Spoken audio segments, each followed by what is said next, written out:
and welcome to News Across Nigeria. I'm Olumide Macaulay. Coming up today, police parade 3 of the suspected terrorists believed to be involved in the kidnapping of the Chibok schoolgirls.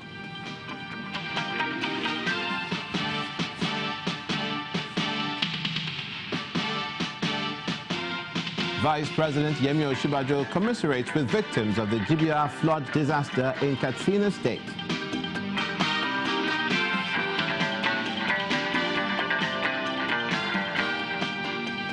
And Katrina State Governor-elect Dr. Kayode Fayemi gets his certificate of return from INEC.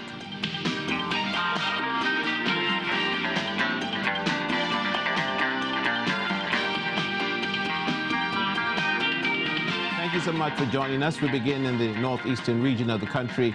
8 persons suspected to have taken part in the kidnap of the 276 Chibok schoolgirls in Borno State have been paraded by the Nigerian police in Maiduguri, the state capital. The 8 suspected Boko Haram terrorists, who are among 22 persons paraded, were said to have been arrested by operatives of the Inspector General's Intelligence Response Team in Borno, Adamawa, and adjoining communities. The suspects are alleged to have masterminded over 50 suicide bomb attacks within Maiduguri, the Borno state capital, and Adamawa state, and also launched several other attacks leading to the death of thousands of Nigerians. The students of the government secondary school in Chibok were captured, kidnapped by members of the terrorist group on April the 14th, 2014, an incident that triggered international outrage and campaign for the rescue of the schoolgirls. So far, 112 of them have regained their freedom, mainly following negotiations between the federal government and representatives of the terrorist group. Meanwhile, 7 more suspects have been arrested in connection with the attacks in some parts of Plateau State, where more than 100 persons were recently killed by suspected herdsmen. The acting director, Defense Information, Brigadier General John Agim, says the suspects were apprehended by troops of Operation Safe Haven following intelligence reports. 11 of the suspects had earlier been arrested, making a total of 18 captured in connection with the attacks in Barkin Ladi and Bokos local government areas following the outrage that trailed the killings. President Muhammadu Buhari had directed security agencies to fish out those responsible for the act. In continuation of our intelligence gathering and investigation of what happened last month, our troops are still getting those who were involved in the attacks on the 23rd of June.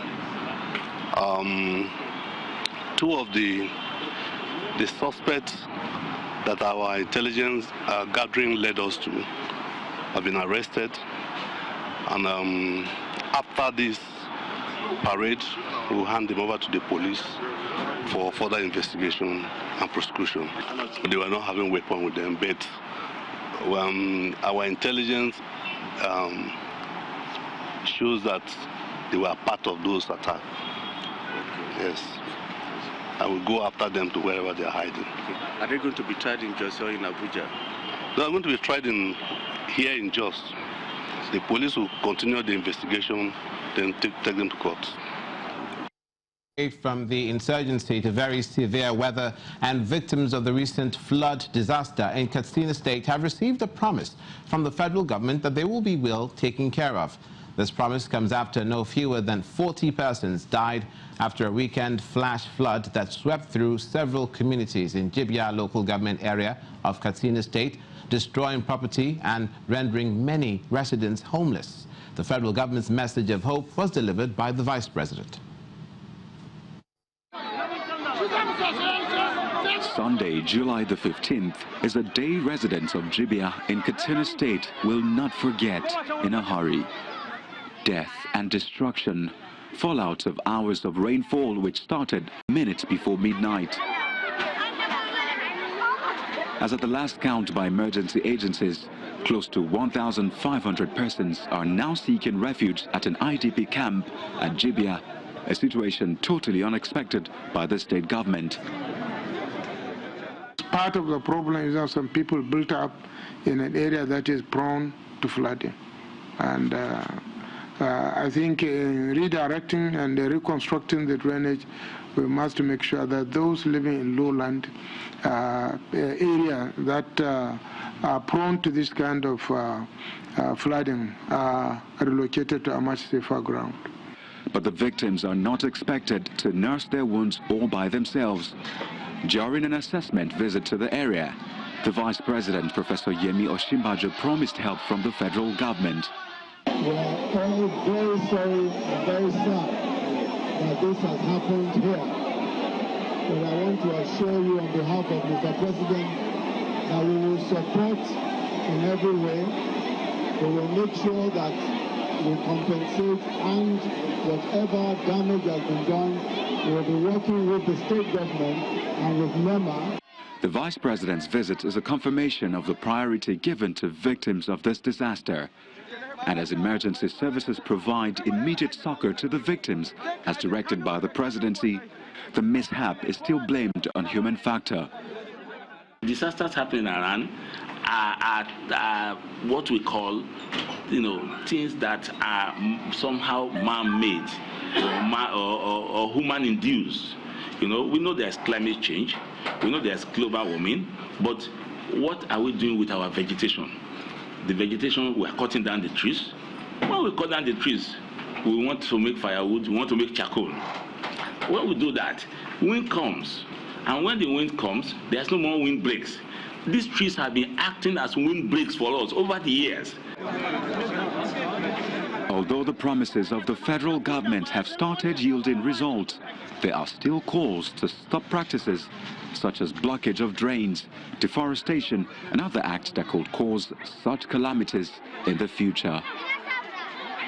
The federal government is calling for calm in the long-standing boundary dispute between the Okele people in Yala, Cross River State, and Izi community in Ebonyi State, calling for calm following the long-standing crisis. The decade-long dispute, which often resulted in violence, has claimed many lives, leaving properties and farmland destroyed.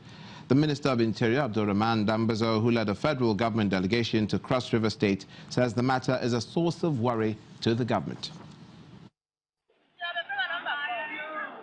For over a decade, Okele people in Yala local government area of Cross River State and Iji in Ebonyi State have been at loggerheads over boundary adjustment. This has resulted in the loss of lives and destruction of property and farmlands. On July the 3rd, a reconciliatory meeting was held between the two communities, chaired by the deputy governors from both states, and they agreed to embrace peace. But to the disappointment of all, the show of love and unity only lasted for 5 days. Okele community was allegedly attacked again, rendering residents homeless. But who is to blame? Ebonyi people, those ones that have a conscience, those ones that want to, that would, that believe in the truth, they know the boundary. We are not asking for a new boundary. We are simply saying, go back to the boundary, retrace the boundary. They can, the beacons, some of the beacons are there, some were deliberately removed to obliterate the boundary, but it can be traced. A meeting was called for peace, and then we were waiting at the venue of the meeting where the soldiers and the police arranged for us to meet. Just as we were waiting there, they came and pushed us and started shooting at us. Even shot on the soldiers. I don't know what else they need us to do. We have severally cried out for help. Now the crisis has attracted the attention of the federal government. The Minister of Interior and his team are in Cross River State to find a lasting solution to the problem. The solution to this problem is in your hands. We can only intervene and provide the platform for necessary discussion. We would also like to encourage the establishment of joint committee of all stakeholders with representation from the National Boundary Commission, NEMA and relevant MDAs, with the mandate to look into all past technical reports in order to find lasting solutions. Honourable Minister, I think this your coming is well worth it, I'm aware that from here you'll be going to Ebonyi State. Please, whatever can be done should be done to make sure that we enjoy peace with our Ebonyi, our neighbors. Residents are hopeful of a lasting solution to the problem as they continue to count on the Boundary Commission to wade into the matter. Watching news across Nigeria, coming up, the governor of Benue State is meeting the national leadership of the All Progressives Congress over what he describes as his next move politically. Stay with us.